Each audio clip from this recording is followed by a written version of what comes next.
Gulf രാജ്യങ്ങളിൽ നിന്നും ഇക്കൊല്ലം നാട് കടത്തിയത് 13,000-ലധികം ഇന്ത്യക്കാരെയാണ്. സൗദി അറേബ്യയിൽ നിന്ന് മാത്രം 10,800-ലധികം ഇന്ത്യക്കാരെ നാടുകടത്തി. UAE-യിൽ നിന്നും 1,469 ഇന്ത്യക്കാരെ തിരിച്ചയച്ചതായും കേന്ദ്ര സർക്കാരിന്റെ കണക്കിൽ പറയുന്നു. വിദേശകാര്യ മന്ത്രാലയം രാജ്യസഭയിലാണ് വിദേശത്തു നിന്നും തിരിച്ചയച്ച ഇന്ത്യക്കാരുടെ കണക്ക് വ്യക്തമാക്കിയത്. 81 വിദേശ രാജ്യങ്ങളിൽ നിന്നായി 24,600-ഓളം ഇന്ത്യക്കാരെ ഇക്കൊല്ലം തിരിച്ചയച്ചു.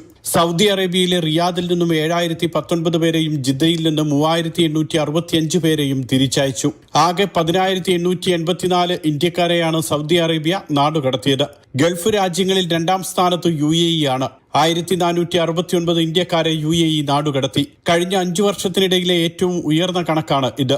2024-ൽ 889 ഇന്ത്യക്കാരെയാണ് UAE തിരിച്ചയച്ചത്.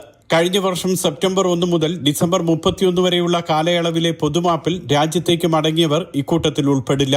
ബഹ്റൈനിൽ നിന്ന് 764 പേരെയും ഒമാനിൽ നിന്ന് 16 പേരെയും തിരിച്ചയച്ചു. സൗദി, UAE, ബഹ്റൈൻ, ഒമാൻ എന്നിവിടങ്ങളിൽ നിന്നായി 13,133 പേരെയാണ് ഇക്കൊല്ലം ഇന്ത്യയിലേക്ക് മടക്കി അയച്ചത്. വിസ കാലാവധി കഴിഞ്ഞിട്ടും രാജ്യത്ത് താമസിച്ചിരുന്നവർ, വർക്ക് പെർമിറ്റ് ഇല്ലാതെ ജോലി ചെയ്തിരുന്നവർ, തൊഴിൽ നിയമം ലംഘിച്ചവർ, തൊഴിലുടമയിൽ നിന്നും ചാടിപ്പോയവർ എന്നിവരെല്ലാം ഇക്കൂട്ടത്തിലുണ്ട്. Mathrubhumi news, Dubai.